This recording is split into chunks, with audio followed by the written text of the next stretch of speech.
Bagi kalian yang menganggap Manchester City hanyalah klub kemarin sore yang instan karena uang minyak, malam ini kalian resmi salah besar. Uang bisa membeli pemain bintang, uang bisa membangun stadion megah, tapi uang tidak bisa membeli air mata tulus dari ribuan manusia yang malam ini menyaksikan sebuah akhir dari peradaban sepak bola. Skenario-nya sangat miris, bahkan cenderung kejam. Di laga pamungkas Premier League musim 2025-2026 di kandang sendiri, Manchester City justru ditekuk Aston Villa 1-2. Gol Antoine Semenyo di menit ke-22 sempat bikin Etihad bergemuruh, mengira pesta perpisahan ini akan sesempurna dongeng sebelum tidur. Tapi realitas menampar keras di babak kedua. Dua gol dari Oli Watkins di menit ke-46 dan menit ke-61 sukses merusak pesta. City harus puas finish sebagai runner-up musim ini dengan 78 poin. Tapi anehnya, setelah peluit panjang berbunyi tidak ada cacian, tidak ada bu dari tribun. Yang ada hanyalah atmosfer magis yang bikin bulu kuduk merinding. Kenapa? Karena kekalahan dari Aston Villa itu sama sekali tidak penting. Malam itu, dunia sepak bola sedang mengheningkan cipta untuk melepas satu sosok yang mengubah DNA klub ini selamanya. Pep Guardiola resmi mundur dari jabatannya.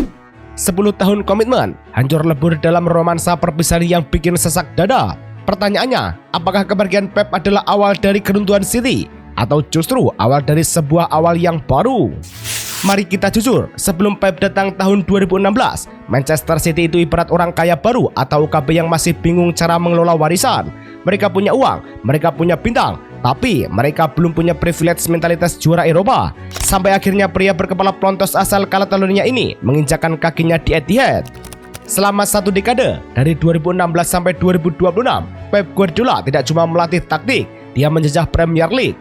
Bayangkan, 20 trofi mayor sukses dia sumbangkan. Mari kita buka buku sejarah sepak bola dunia, karena apa yang dilakukan Pep di City itu sudah masuk kategori luar nalar. Pep resmi jadi satu-satunya manajer pria di muka bumi yang bisa meraih treble, Liga Champions, Liga Domestik, Piala Domestik di dua klub berbeda, yaitu Barcelona dan Manchester City.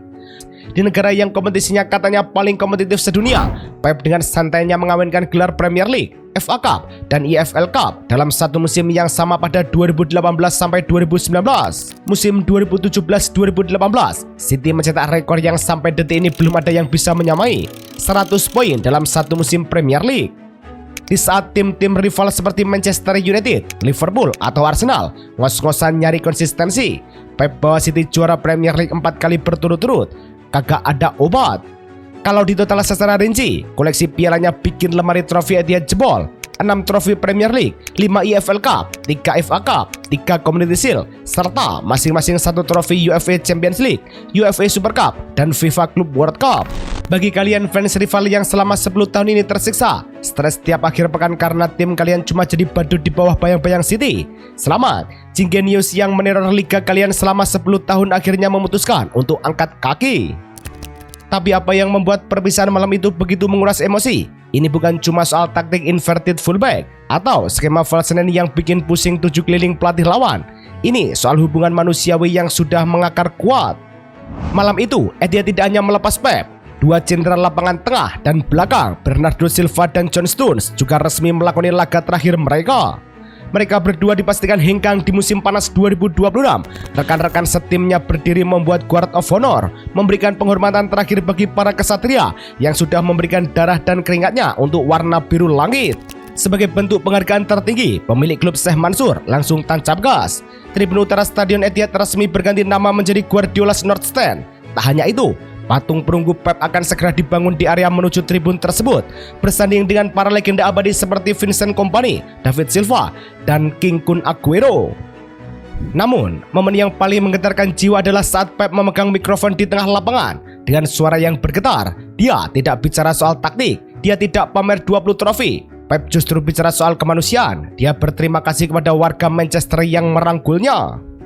Manchester City bukan sekedar klub sepak bola bagi saya di saat-saat paling gelap dalam hidup saya. Ketika saya kehilangan ibu saya, klub ini, orang-orang di sini menjadi keluarga yang mendorong saya. Mereka memberi saya kekuatan untuk bangkit. Ini adalah sebuah pengingat bagi kita semua. Di balik gemerlapnya dunia sepak bola modern yang penuh dengan industri kapitalis, aspek spiritual dan moralitas kekeluargaan tetap menjadi pondasi tertinggi. Seperti sebuah kutipan bijak yang sering kita dengar, sebaik-baiknya manusia adalah yang paling bermanfaat bagi orang lain. Dan Pep telah menjadi berkah yang luar biasa bagi warga Manchester. Pertanyaan besarnya, kenapa harus sekarang? Kontrak Pep di City itu sebenarnya baru habis Juni 2027. Kenapa dia memilih mundur 12 bulan lebih awal? Apakah dia takut dipecat? Jelas tidak. Apakah karena kalah dari Aston Villa? Ya kali, receh amat. Pep sendiri yang menjawabnya dengan sangat elegan. Tidak ada alasan khusus, tetapi jauh di dalam lubuk hati, saya tahu ini adalah waktu yang tepat bagi saya untuk pergi. Tidak ada yang abadi. Secara analisis, ada 3 faktor utama. Pertama, siklus yang sudah selesai. 10 tahun adalah waktu yang sangat lama untuk seorang manajer modern di satu klub. Pep merasa siklus kepelatihannya di City sudah mencapai peak secara alami. Semuanya sudah dimenangkan, rekor sudah dipecahkan, mau nyari tantangan apa lagi? Kedua, kelelahan fisik dan mental. Menjadi manajer di level tertinggi itu menguras energi. Setiap hari dikejar tekanan taktik, media, dan ekspektasi fans. Pep butuh bernapas. Ketika kebutuhan energi baru bagi tim, Pep sadar pemain-pemainnya yang sudah kenyang gelar butuh suara baru, ide baru, dan motivasi segar di ruang ganti agar tidak terjebak dalam zona nyaman. Ibarat mesin, kalau olinya tidak diganti, performanya bakal turun. Lalu, kemana sang maestro setelah ini? Jangan sedih, Pep tidak sepenuhnya hilang dari radar. Dia memutuskan untuk mengambil sabbatical alias istirahat total selama setahun untuk healing bareng keluarga. Tapi setelah itu, dia akan mengemban tugas baru sebagai Global Ambassador City Football Group (CFG).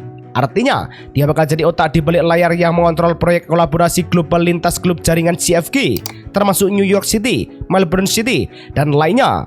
Dan bocoran jangka panjangnya, setelah istirahatnya selesai, Pep berencana untuk melatih tim nasional. Kebayang gak kalau Pep melatih negara di Piala Dunia nanti? Nah, ini dia plot twist sekaligus ujian sesungguhnya bagi Manchester City. Manajemen City bergerak cepat bak kilat. Mereka menunjuk Enzo Maresca sebagai suksesor Pep Guardiola mulai musim panas 2026 dengan kontrak berdurasi 3 tahun. Pelatih asal Italia berusia 46 tahun ini bukan kaleng-kaleng. Dia baru saja sukses membawa Chelsea menjuarai UEFA Conference League dan FIFA Club World Cup. Tapi yang paling penting, Maresca adalah orang dalam Etihad. Dia adalah mantan asisten Pep Guardiola saat Manchester City meraih triple win legendaris musim 2022-2023 lalu. Secara teori, Maresca adalah pilihan paling logis. Dia paham luar dalam filosofi potensial play ala Pep. Dia kenal kultur klub dan dia tahu cara kerja manajemen. Tapi disinilah letak warning kerasnya. Beban ekspektasi di pundak Maresca bakal berkali-kali lipat lebih berat. Sebagus-bagusnya Maresca, dia tetaplah Maresca, bukan Pep Guardiola. Publik Etihad sudah terlanjur dimanjakan dengan kemenangan demi kemenangan. Sedikit saja Maresca terpleset di awal musim depan, tagar Maresca out di media sosial dipastikan bakal langsung menggema dari Sabang sampai Merauke.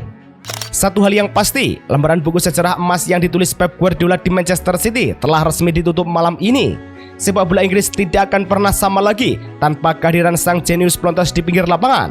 Thank you Pep, you changed the game forever. Jangan lupa klik tombol like, share video ini ke komunitas bola kalian, dan subscribe biar gak ketinggalan analisis mendalam seputar sepak bola dunia lainnya.